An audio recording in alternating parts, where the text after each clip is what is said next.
La resolución que el Tribunal quiere compartir con ustedes en este momento, que les decía es la parte dispositiva, va a decir lo siguiente. Estamos juntos otra vez y lo celebramos con alegría y esperanza. El Tribunal se siente honrado de estar en Santa Marta, comunidad de lucha, solidaridad, memoria y ejemplo. Hemos sido recibidos con cariño y agradecemos que nos acojan y permitan compartir vuestras historias. Hace mucho que queríamos llegar acá, porque sabíamos de su historia de resistencia, sufrimiento y su compromiso por la verdad y la justicia. El Tribunal vino en son de paz, aquella paz que se basa en la justicia profunda, que se hace cada vez más posible cuando cada uno abre el corazón compartiendo con el pueblo y en este espacio sus historias personales y colectivas de fuerza y lucha. Creemos que sí alcanzaremos esta paz y las historias aquí conocidas serán recordadas, no solo por sus heridas abiertas, sino también por el valor y protagonismo de este pueblo. Como dice el lema de este tribunal, habremos así contribuido a sanar las heridas, propiciando la paz. Agradecemos a todas las víctimas y comparecientes sus esfuerzos que, animados por un coraje ciudadano, rememoran y viven eventos de la guerra, como también a todos los que aquí están y colaboran en el establecimiento de la verdad. Esperamos ser una ayuda en el proceso de recomposición de la memoria de Santa Marta y que este haya sido un espacio de conexión entre las diferentes generaciones y, sobre todo, de reflexión y restauración. Muchos de los hechos oídos en este tribunal ocurrieron en la década de 1980, es decir, durante la Guerra Civil. En este periodo se aplicaba tanto la normativa de derechos humanos como la de derecho internacional humanitario. Las dos normativas protegen a la población civil, pero el Estado salvadoreño se empeñó en violarlas, afectando principalmente a su población civil, niños, mujeres, ancianos, gente desarmada, intentando justificar el obrar delictivo bajo el nombre de operativos militares y daños colaterales, cuando en realidad fueron crímenes de guerra, masacres y crímenes de lesa humanidad, cuyos principales responsables fueron los mandos militares. Al presente,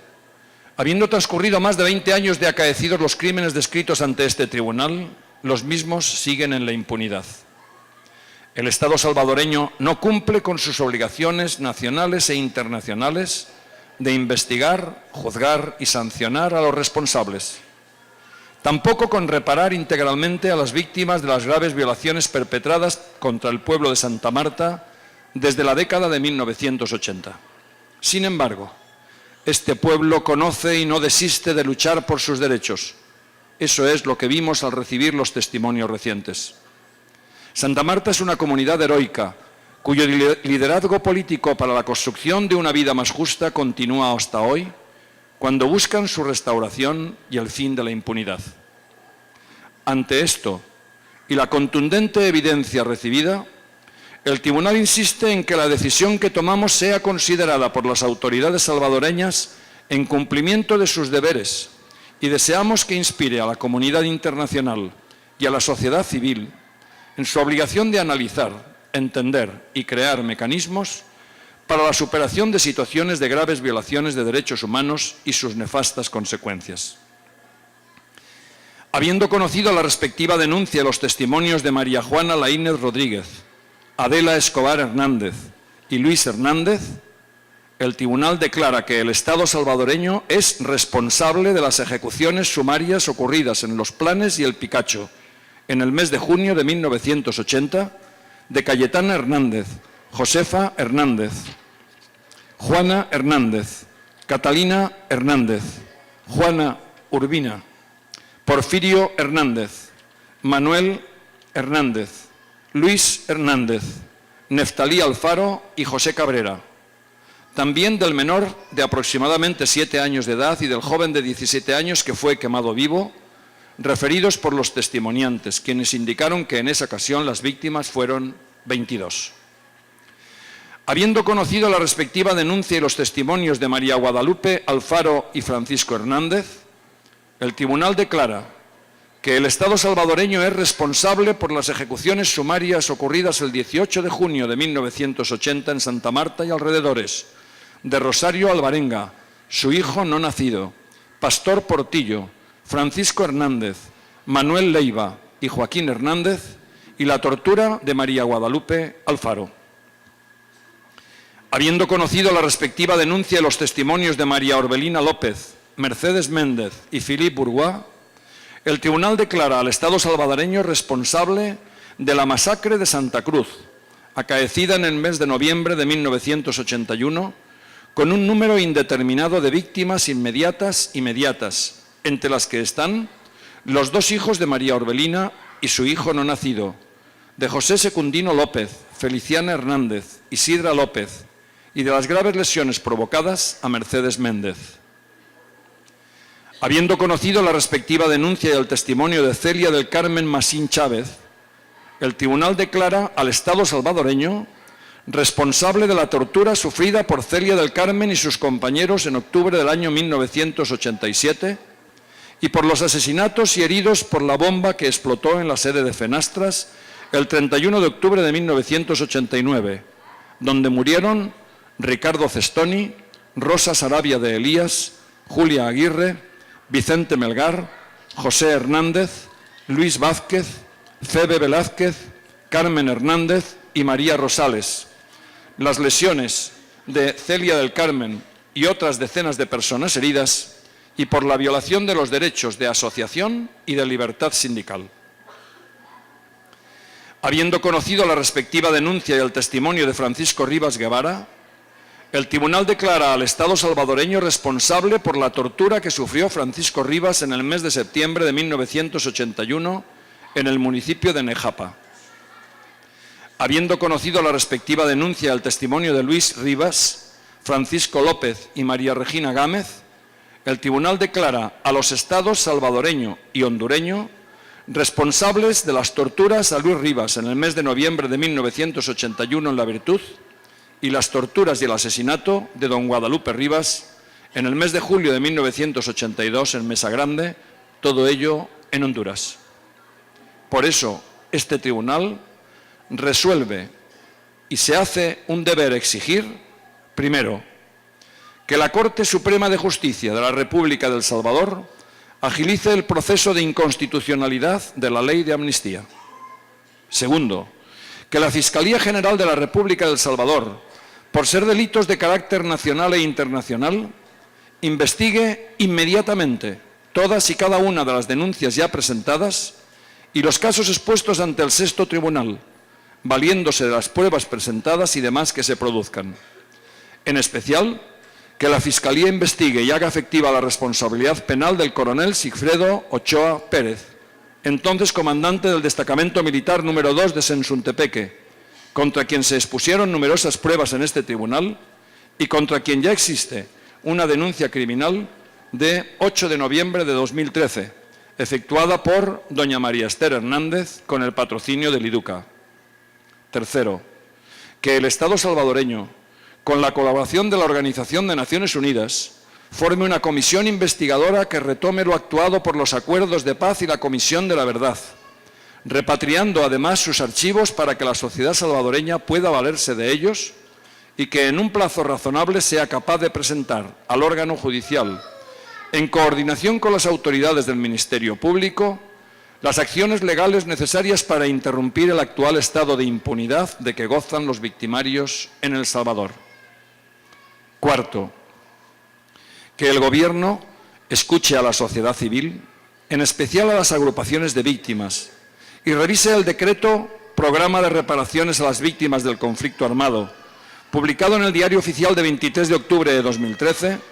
para que se modifique e implemente las medidas legales para una reparación integral, de acuerdo con la Resolución 60/147 de la Asamblea General de Naciones Unidas, que incluya medidas de restitución, indemnización, rehabilitación, satisfacción y dignificación de las víctimas, garantizando la no repetición de estos hechos. Quinto, que el Estado salvadoreño, en particular la Dirección Nacional de Estadística y Censos del Ministerio de Economía, inicie este año el registro de víctimas del conflicto armado, garantizando la inclusión de las víctimas directas e indirectas, como las criaturas fallecidas dentro del vientre materno, las que murieron durante las guindas, por el hambre, enfermedades o como resultado de las heridas sufridas durante los ataques militares, con vistas a la reparación del daño físico, psíquico, material y moral sufridos por ellas, y también por la pérdida del derecho a diseñar libremente de cada uno su proyecto de vida. Sexto, que el Estado salvadoreño cumpla todos los compromisos asumidos ante su pueblo y la comunidad internacional en materia de derechos humanos, destacando entre estos la destrucción de los monumentos que dedican homenaje a violadores de derechos humanos, reemplazándolos por monumentos que reivindiquen la memoria de las víctimas del conflicto armado y que también se impida todo privilegio y honores a los victimarios. Séptimo, que sea investigado el papel de la prensa en cuanto al modo que presentó crímenes cometidos contra la población civil por el Estado salvadoreño y hondureño, como actividades contra la guerrilla, sobre todo respecto de los operativos ocurridos en Santa Marta. Octavo, que el Estado salvadoreño, en especial sus Fuerzas Armadas, reconozca su responsabilidad por el empleo de medios y métodos de guerra que claramente violan la obligatoria distinción entre combatientes y población civil y, consecuentemente, resultasen en la consciente violación del derecho a la vida y a la integridad física de numerosos niños, mujeres, hombres y ancianos indefensos. Reconocido eso, que los victimarios pidan perdón públicamente. Noveno, que el Estado salvadoreño investigue la responsabilidad del Ministerio de Trabajo por las violaciones de la libertad sindical durante el conflicto armado. Décimo, que el Estado salvadoreño incorpore en el currículum escolar a nivel nacional contenidos de orden histórico de lo acaecido durante el conflicto armado, sus causas y violaciones de los derechos humanos acaecidos. Undécimo, que el Estado salvadoreño reconozca su responsabilidad durante la guerra en El Salvador y, sobre todo, que investigue, juzgue y sancione a los responsables por la violación de los derechos de la población civil que buscó refugio en su territorio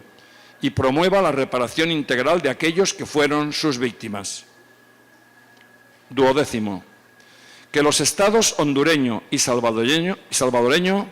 busquen e identifiquen los restos de los ciudadanos salvadoreños refugiados en Honduras y los repatrien a El Salvador para su digna sepultura. Décimo tercero, que los fallos y recomendaciones de este tribunal, plasmados en sus sentencias anteriores, todas relativas a la justicia y reparación, sean acatadas por el Estado salvadoreño e instituciones allí mencionadas. Las y los integrantes del Sexto Tribunal agradecemos y felicitamos los esfuerzos de la Red de Comité de Víctimas de la Guerra, del Instituto de los Derechos Humanos de la Universidad Centroamericana José Simeón Cañas, por la organización anual del Tribunal desde 2009 y en particular a todas las organizaciones y personas de la comunidad de Santa Marta que participaron y contribuyeron